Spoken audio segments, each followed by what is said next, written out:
Morning, Trainiacs. This is still gonna suck. Not as much as it did 6 weeks ago, I don't think, but we'll see.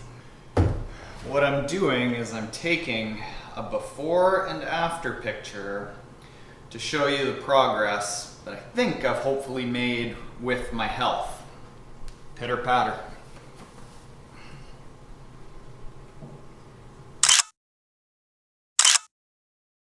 Progress might be small, but I think there's progress. Let me talk.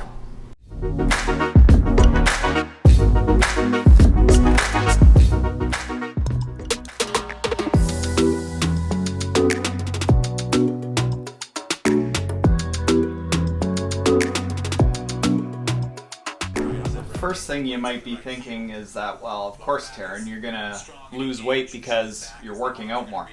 I'm not really working out that much at all, maybe 7 hours a week. And I was working out before I started getting that little bit more trim. I would say, frankly, I'm afraid to get on a scale right now, but I would say maybe down 5-7 pounds, and I'm not really training that much more. I will do this foundation sequence, or one of them, every day, which is about 7 to 10 minutes, because I'm actually training so little that I'm spending time on the couch, and that gets the lower back a little bit unhappy. Now we're on that left hip, left lower back, left hamstring, left glute. That's where we're supporting our body weight here now.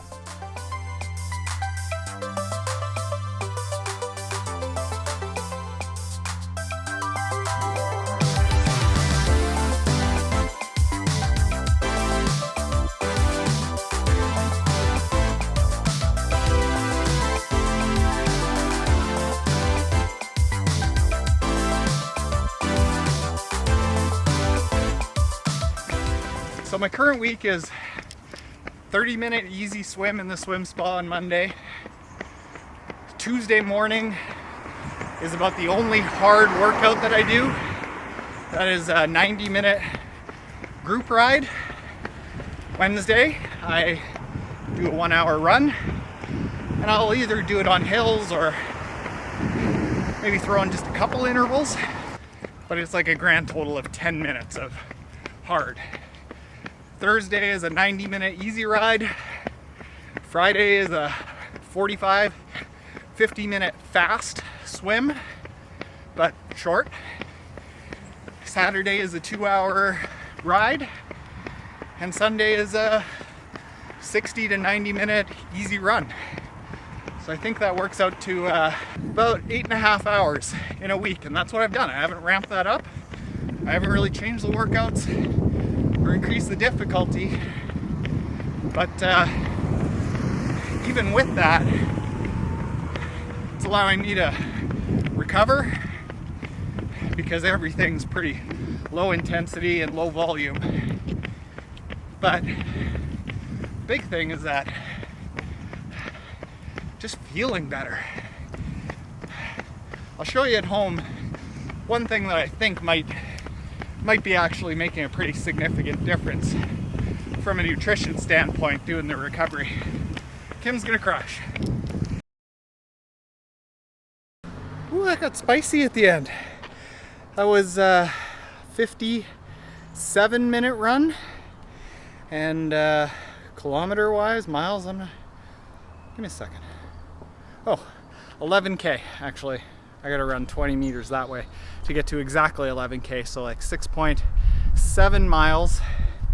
And right at the end there, I did 3 times 3 minutes with a 2-minute rest in between. Those 3 minutes were best average effort, because I just want to like tickle the VO2 max, not build it. To do that, I need to do like 20 to 40 total minutes of that fast stuff.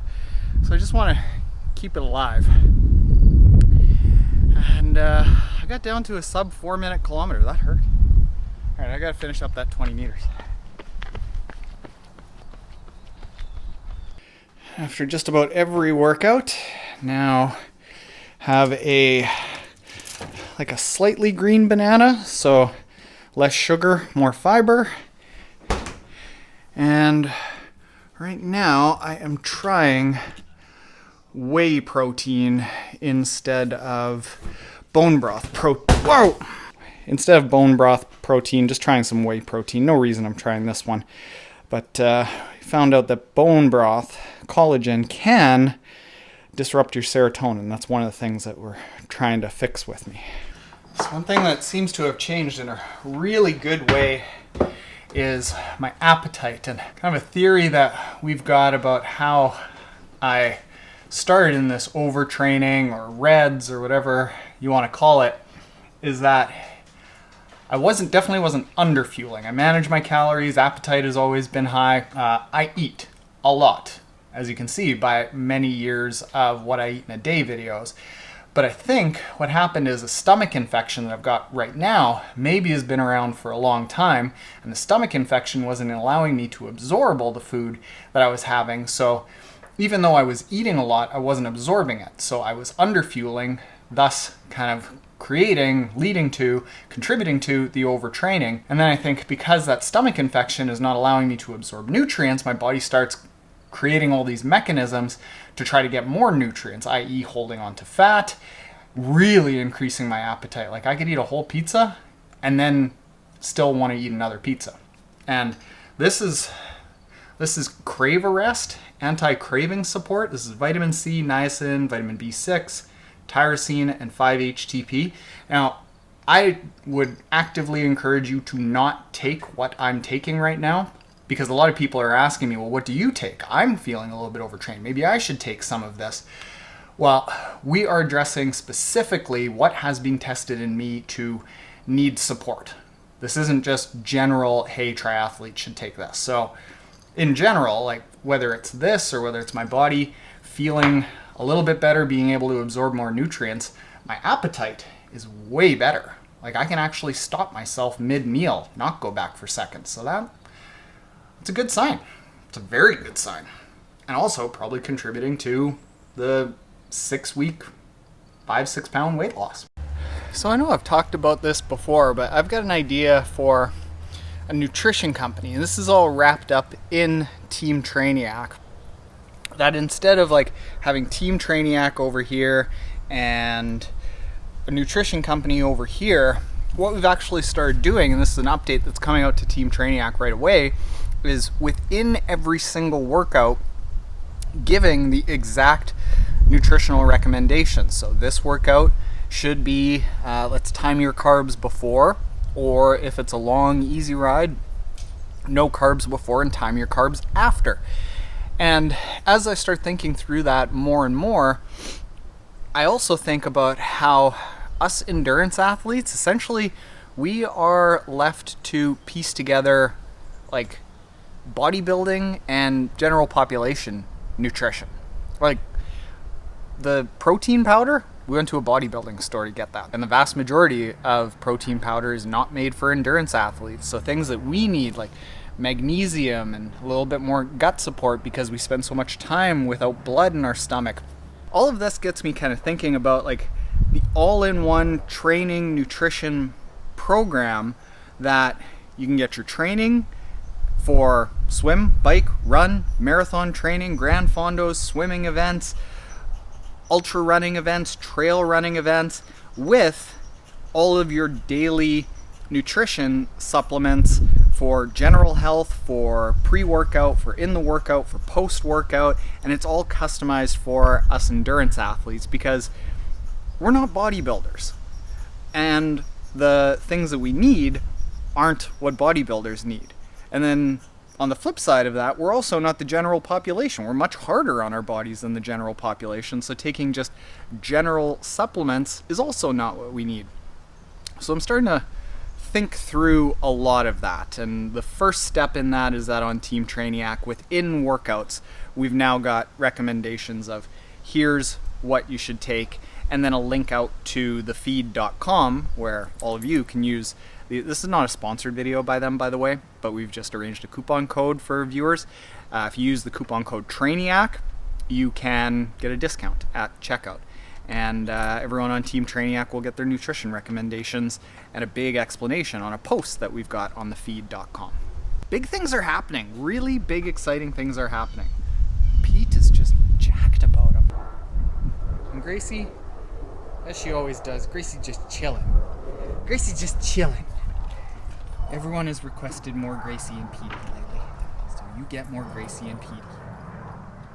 So now we've got a FaceTime call from Evan Brand, who is the functional medicine doctor that I'm working with, because a lot of people share this, because a lot of people have been asking, who are you working with? Evan Brand has a really good podcast that I encourage you to listen to and see if anything that you are dealing with sounds like something that he has a good amount of knowledge in. Everything isn't all tickety-boo. Like last week I took 2 2-hour naps midday. Motivation has been still a little bit low. Stomach isn't quite right, and I'm only like a 2 out of 5 on the way back to full health. I'm not brimming with energy. Feeling better, but not like way up there. Recovery has been way slower than I expected, like muscular. To have, I believe it. We started going and hitting balls, and I golfed a lot as a kid, but basically gave it up for the last 15 years, and we started picking it up again to have something else to do. And like the muscle soreness that I'm experiencing, you would have thought some days that I had done an Ironman the day before, and I'd just gone and hit a bucket of balls. I believe it. So couple ideas, couple mechanisms behind it. Number one, the bacterial overgrowth in your gut, they produce lactic acid just like you've worked out, even though you didn't. So I've got some clients that are, 75-year-old women, and they've got muscle soreness like they ran a marathon every day for the last 50 years, but it's just the bacterial overgrowth in their gut making lactic acid. So that's one mechanism. Really? The other mechanism, yeah. And so killing the bacteria will reduce that production of internal lactic acid. So you literally will generate it. You'll be like a lactic acid factory internally from the bugs. So that's mechanism one I'm thinking of that comes to mind. Mechanism two is... That's what it feels like. Yeah, it feels like I've been bathing in lactic acid, like I did a threshold workout for 90 minutes. Yeah. I know. So that's Evan Brand. I highly recommend checking out his podcast. Even Petey and Gracie like it. I really just want to throw them into the video. If you aren't already subscribed and you want to follow along, I'm going to be sharing more about how to come back from illness, injury, overtraining, preventing it in the first place. Hit the subscribe button below. Later, Trainiacs.